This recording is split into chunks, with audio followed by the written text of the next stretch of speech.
mukhang hindi na ata nakatiis ito pong si NBI Director Melvin Matibag dahil paulit-ulit na mga kababayang inuupakan ito pong si Rowena Guanzon. Syempre mga kababayan, kita nyo naman kung ano mga pinagsasasabi ni Rowena Guanzon ginampanan lang naman ng NBI yung kanilang trabaho. Pero ang sinasabi ni Rowena Guanzon, akala nyo ba akala daw ba nila naka-freeze na ang mga asset nitong si Martin Romualdez, pero bakit daw may pera pa rin na nagamit mga kababayan? Saan daw galing yung 75 million? Pero maliwanag naman na budol money yung ginamit dyan mga kababayan. So ito, pakinggan po natin. Smart money Ano nga po? ba yung mga nakita natin sa image? Ay, Smart money? Maganda po yung tinanong nyo kasi may isa pong magaling na abogado nag-post kagad Nagmagaling Kaya sabi niya, paano daw Nagbagaling daw si Rowena Guanzon mga kababayan. nagkaroon ng 75 million ay naka-freeze yung account. Parang yun ang sinasabi niya, hindi ko makita masyado yung kung ano yung sinabi niya. Opo. Ang hindi po yata naiintindihan nitong si attorney, ang law enforcement po, hindi po kami nanghihingi ng pera. Tama. Pag nagreklamo ganyan. Kami po ang gumagawa ng paraan para magdala ng mark money. Meron po kaming yung confidential funds po sa intelligence funds. Diyan po dapat ginagamit at hindi pinamimigay kung kani-kanino. So, Sa poll si Sara Duterte. Eto, pakinggan nyo sa poll si Sara Duterte dito tsaka si Rowena Guanzon. ang law enforcement po, hindi po kami nanghihingi ng pera. Pakinggan nyo Pag nagreklamo ganyan. Kami po ang gumagawa ng paraan para magdala ng mark money. Meron po kaming yung confidential funds po sa intelligence funds. Diyan po dapat ginagamit at hindi pinamimigay kung kani-kanino. Di ba? Hindi. Pinapaliwanag ko lang po, Sir Ronald. Tapos po, yung pong tatlong maleta, hindi po totoong pera yun. Gawa po sa recto yun. Doon po nanggaling yung salitang budol kasi budol money po yun At under the Supreme Court ruling po, ang law enforcement allowed to do that kasi it's impractical tsaka illogical na yung buong totoong 75 million dala mo. Dahil pag nagkaroon po ng kaso, naka-embargo sa court yan hanggang di natatapos yung kaso. Di ba mga kababayan, alam nyo kung tutusin, alam naman ni Rowena Guanzon yan. Kasi syempre, abogado siya. Alam niya na budol money talaga yung ginagamit tuwing may operation ang NBI na entrapment mga kababayan. Nakakapagtaka dito kay Rowena Guanzon, bakit nagtatanga-tangahan siya? Di po ba mga kababayan? Bakit parang iniisip niya na galing kay Martin Romualdez yung pera? Maliwanag ka mga kababayan na sinasabi dito ni NBI Director Melvin Matibag na na ito po ay budol money at ipinagawa po nila sa recto. Kaya nga yung mga DDZ vlogger dyan na nag-post agad at sinisiraan agad yung operation ng NBI, abay mahiya naman kayo. Ang kakapal na mukha ninyo, di nyo naman pala alam ang trabaho at proseso ng trabaho na ginagawa ng NBI. Di ba lalo na yung abogada, pinagmamalaki pa na naging commissioner ng COMELEC, pero simpleng proseso ng trabaho ng NBI, simpleng budol money, hindi alam. Di ba may mai-issue lang talaga mga kababayan?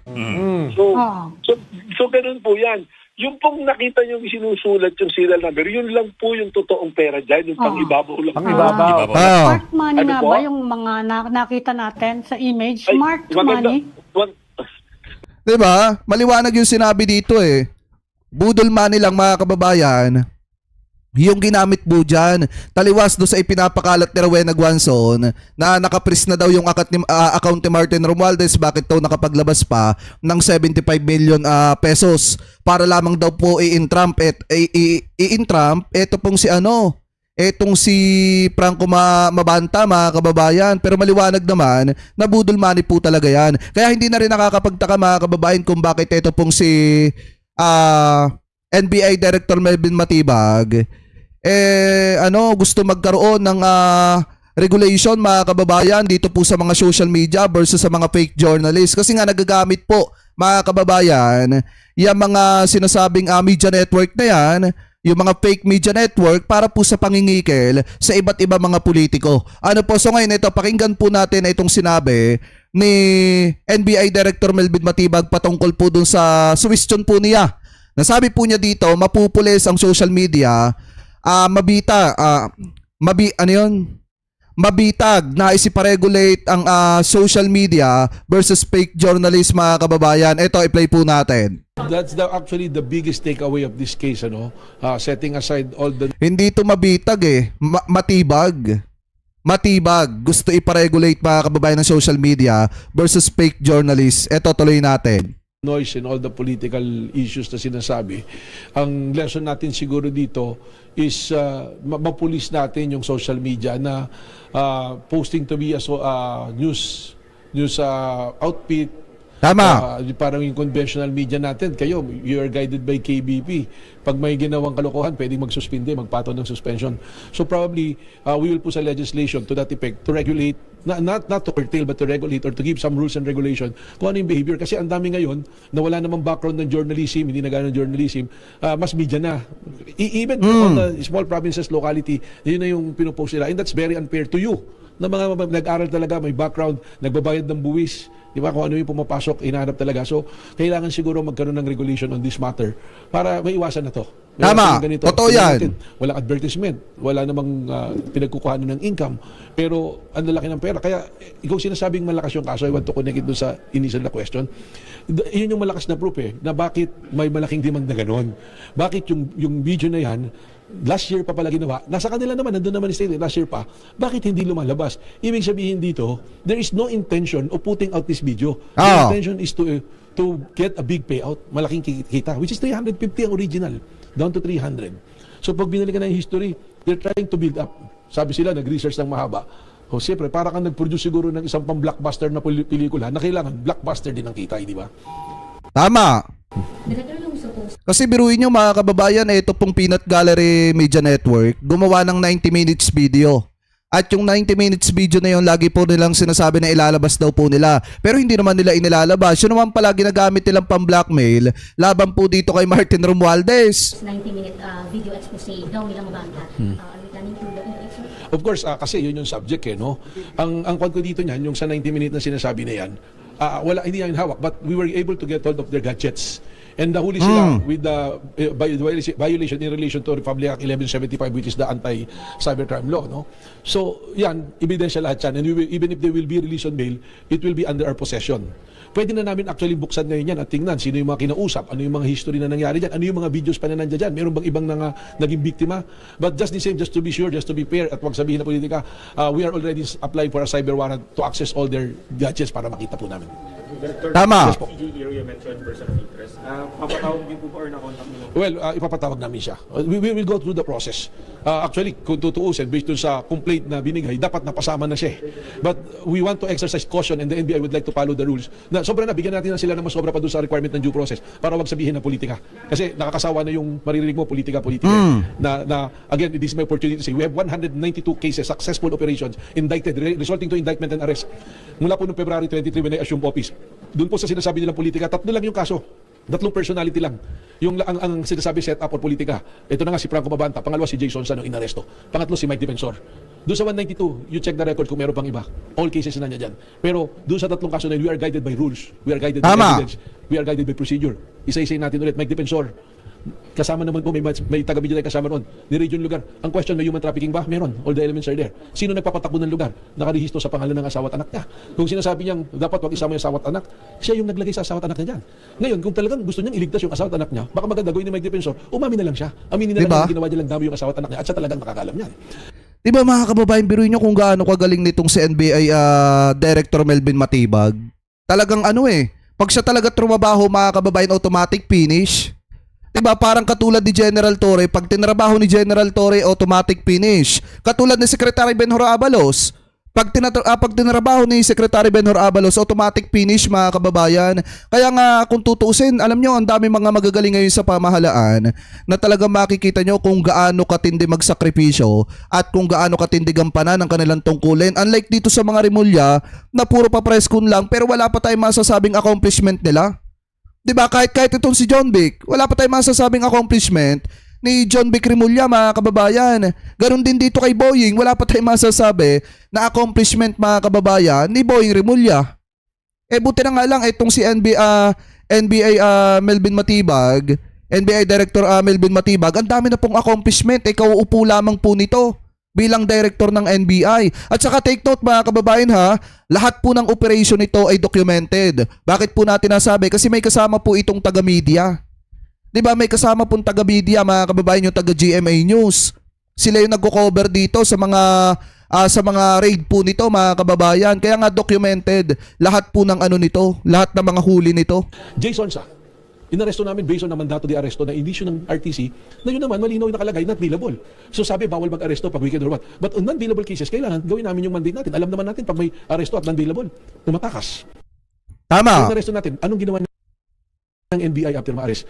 Yung return of service of warrant agad na binigay sa korte because I myself and the people of NBI gusto naming malaman non-bailable ba talaga to. And the court rectified the order on May 2, Saturday, na pwede na sila mag-bail. Pinuntahan ng warden namin si Jason sa anong sabi niya? May sakit yung nasa hospital yung lawyer, hindi makapagpiansa.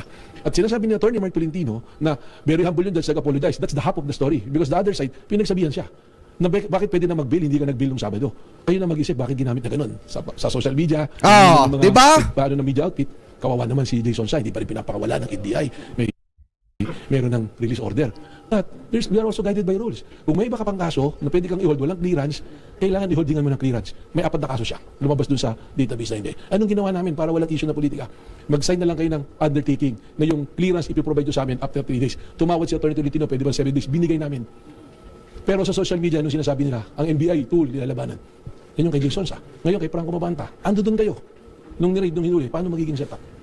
Diba? Tama. I'm saying this because it's very unfair to the men and women of NBI. Kami po rito kumikilos hindi base sa opinion, hindi base sa emosyon, hindi base sa political affiliation, kundi base sa ebidensya na ayon sa batas at naayon sa proseso ng NBI at ng batas. Sa amin nag-comment dito, John Beck, haha, ASAP, umalis ka na. Hindi, alam nyo mga kababayan, di ba matatapos na yung 1-year ban sa isang tumakbong politiko mga kababayan na nagkaroon ng posisyon sa pamahalaan sa gobyerno. Alam naman natin kapag katapos na yon, pwede na ulit bumalik mga kababayan ito si Secretary Benhur Abalos. So sana ilagay ulit ni PBBM etong si Secretary Benhur Abalos bilang sekretary ng DILG. Kasi baka mamaya mga kababayan, ako naniniwala ako na baka pagka nakaupo na dyan ay si Secretary Benhur Abalos, baka si Secretary Benhur Abalos pa makahuli dito dito kina Harry Roque, dito kina mga kababayan, kina Zaldico, at dito kina Atong Ang, at doon sa iba pa na pinaghahanap ng batas. Kaya nga ako naniniwala ako dapat dapat ibalik na lang mga kababayan etong si Secretary Benhur Abalos bilang secretary ng DILG. Para na sa ganun mga kababayan, mapapanagot na lahat ng dapat managot. Immediate po yun. We are already instructed our people to prepare a draft bill on this one and they've been talking to some of the members of the House of Representatives para po may tulak itong batas na ito. This is for your protection. Protection of the real mass media. Hindi po para gamitin na ito. Iba na po ngayon. Ang dami naman. Lahat ngayon, ang dami rin pong nag-aabogado sa social media. Tama. Ang mga totoong abogado na hindi naman nakakaintindi ng law enforcement, nagsasabi, nakakatawa minsan yung mga komento, kagaya nun sa budol money na ginamit, na sasabihin ka na si Atty. Guanzon, lawyer yan, magaling na lawyer. Anong sabi niya? Sabi niya, saan kumuha ng 75 million? O, di ba naka-freeze yung account? Ganyan, sino ang namumuliti ka ngayon? Yung pong pera na yun, sa recto po ginawa. Yung pagkakagawa. At it's already been decided by the Supreme Court na pwede gumamit.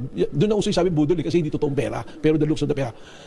NBI po nag-provide niyan. Ang totoong pera po ng 50,000. Ang NBI din po nag-provide. Kaya po mayroong intelligence fund, confidential funds, ang law enforcement agency, sa mga operation po yan ginagamit. Wala pong nilabas na pera rito ang grupo nung nagreklamo. At yan po allowed na under the Supreme Court rule po na decision. So ngayon, hinahanap din 75 million. Sana man lang mag-isip muna, it's impractical din 75 million will be embargo in the court while the case is running. Yung pong totoong pera dyan, kung makita nyo yung video, na nililista yung serial number, yun po yung mark money na tinatawag. So sana po, bago tayo mag-alam-alaman sa law enforcement, yung mga nagko-comment na gano'n, magtanong po tayo sa mga tunay na nakakaintindi. Kasi po, nung pumasok ako rito, nagtanong din ako dun sa mga marurunong nating agent, pinag-aralan po. Ayan. So, isa lang ibig sabihin yan, mga bobo talaga yung mga vlogger at yung mga kaalyado ni Sara Duterte. Kasi yan lang naman mga yun na nagpalabas na sinasabi nila, o kala ko ba nakapress na yung account ni Martin Romualdez, bakit ganito, ganyan, bakit nakapaglabas pa ng pera, siguro mga kababayan, makapamuliti ka nga lang talaga. Yun po yung ginagawa nila. Katulad na lamang nito pong si Rowena Guanzon. 'Di ba? Abogado 'yan. Alam niyan mga kababayan kung ano yung proseso. Kaya nga nakakapagtaka kung bakit inuuto niya na lang yung kanyang sarili. At parang ang dating wala siyang alam sa trabahong ginagawa ng NBI. Maliwanag naman, gaya nga na sinabi ni NBI Director Melvin Matibag, Nakasaad yan sa saligang batas na kapag ka may ganyan mga kababayan, hindi ka pwede manghingi ng pera dun sa nagrereklamo. Ang departamento ninyo ang gagawa ng paraan kung anong pamamaraan ang gagawin ninyo, ang basta mahalaga, mahuli mga kababayan. Di po ba? Alam ni Rowena Guanzon yan, inuuto niya lang ang kanyang sarili. Director, sorry, last na lang po from me. You mentioned CJ Hero as a person of interest. Aside from her po, baka meron pa kayong ibang anchors or individuals related to PGMN na person of interest. Pag nabuksan po namin yung kanilang mga gadget after the cyber warrant, sigurado ako marami tayong malalaman dyan. Maraming personalities na lalabas dyan. Makikita na yung pag-usap. At kahit may mga binura na sila using other device, there is we have an equipment, a tool to get all those messages, videos na dinilit at binura po. Director, Yan. Yan to happen pa po yan. Pero may mga nagpaparamdam na po ba ng mga politiko sa inyo na possible na ba-blackmail din? Baka nakatap yung telepono ko sa'yo, paano mo... wala naman diretsyong nagsabi na na-blackmail sila, but from the looks of it, parang yun yung gustong direction. Either yung sa kalaban nila sa politika, doon kumampi kasi may gano'n na pag-uusap, or sila hindi sila pumayag, pumunta roon. Yeah, malaking bagay po to. After we open yung kanilang mga gadgets, we will see it. So, yung mga telepono nila will be under the custody ng NBI as evidence po of this case. Mga ilan na po mga nagpaparamdam, if you don't mind. Marami-rami na po. Ano po yung mga posisyon na? Ano po? Basta nasa gobyerno po. At may mga private personalities din ano po. Balikan ko lang po yung sinabi nyo kanina, yung stricter rules sa social media, itong mga journal na nagkukunwari ng mga journalist. Are you also supporting din yung mga call natin na bigyan ng lisensya yung mga journalists, like kukuha ng board exam para at least mas... Well, that is one of the way to filter it. Pero ako naman po, established naman na talaga. I think more than the examination is the ethical standard. How you behave. Kaya naman po, human relation na lang yan. Hindi naman po kailangan dapat na i-codify. Pero if that will be the way para po mapulis natin at mapigilan natin yung mga ganito, then I think we should do it po. Tama. Yun nga yung sinasabi ko, baka pag nabuksan na natin to a cyber warrant, doon natin makikita. Kasi nga, ang tinitingnan nga natin dito, baka version lang talaga yan, dahil kung meron totoong video, it's not really meant to be released. O kung i-release man siguro, dahil doon sa statement niyang i-release, meron talaga siguro, dahil kung lumalim yung pag-uusap, pwedeng gamitin. Pero ang problema sa akin yan considered as evidence ngayon, dapat siguro, hindi dapat muna gamitin or ilabas. Kung ilalabas mo naman yan, it become questionable because the motive is there already na parang hindi naman talaga intention na, sabi, ang claim kasi para sa bayan, truthful sa bayan. Because if that is your claim, immediately after mo nagamit yan, nilabas mo na. Hindi yung may kakausapin ka pa na kaya nga nagkaroon ng kaso eh. Just to make it proper, hindi naman extortion yun. There's no crime na extortion, it's robbery with intimidation in relation to Republic Act 1175. Tama. Meron po, yun nga yung nandun nga si CJ Hero. Well, mag-apply kami depending on the court. Ano? Oo. Opo, pinapa-apply po namin today. Opo. Lalabas na daw po ng PGMN soon. Well, hindi natin siguro, yun na nga yung sinasabi ko, if there is an organization like sa inyo na merong KBP na who can say, may violation ka, teka muna, suspended ka muna, di ba? So that's the difference. Yun na yung sinasabi ko na dapat may batas. Pero ngayon ang Peanut Gallery mga kababayan, Media Network, patuloy pa rin yung patuloy pa rin yung paggana ng kanilang mga Facebook page. Yung paglalabas nila ng mga balita, patuloy pa rin. Kasi nga, kung ito mga kababayan ay talagang legit na media network, dapat ito nakasuspended muna sa kabila ng issue na kinakaharap ng kanilang founder. Ano po, lalo na at nasangkot sa pang-extort ng pera sa isang politician. Pero kayo, mga kababayan, sa akin kasi kung tatanungin, tama lang itong suggestion ni NBI Director Melvin Matibag na dapat talaga magkaroon ng regulasyon mga kababayan pagdating po sa social media versus fake journalists. Kasi nga, talagang yung iba mga kababayan, sabi ko nga nagrurunong-runungan lang pero hindi naman alam yung mga ginagawa at yung iba ginagamit lang talaga para pumera ano po sa social media. Pero kayo, kung kayo po ang tatanungin, ano po masasabi ninyo? Hingil po sa matinding sagot ni NBI Director Melvin Matibag dito po kay mga kababayan, dito kay Rowena Guanzon, kasi si Rowena Guanzon lang naman ang isa sa promotor na nagsabi na akala daw nila nakapris na ang account ni Martin Romualdez pero bakit daw nakapaglabas pa ng pera. So ngayon, sinagot siya ni NBI Director Melvin Matibag mga kababayan at sinoplak po siya ng matindi. So kayo, ano po masasabi nyo? Hingil po dyan. Comment below na lamang po kung ano po ang comment at opinion po ninyo. Hingil po sa usapin po na yan.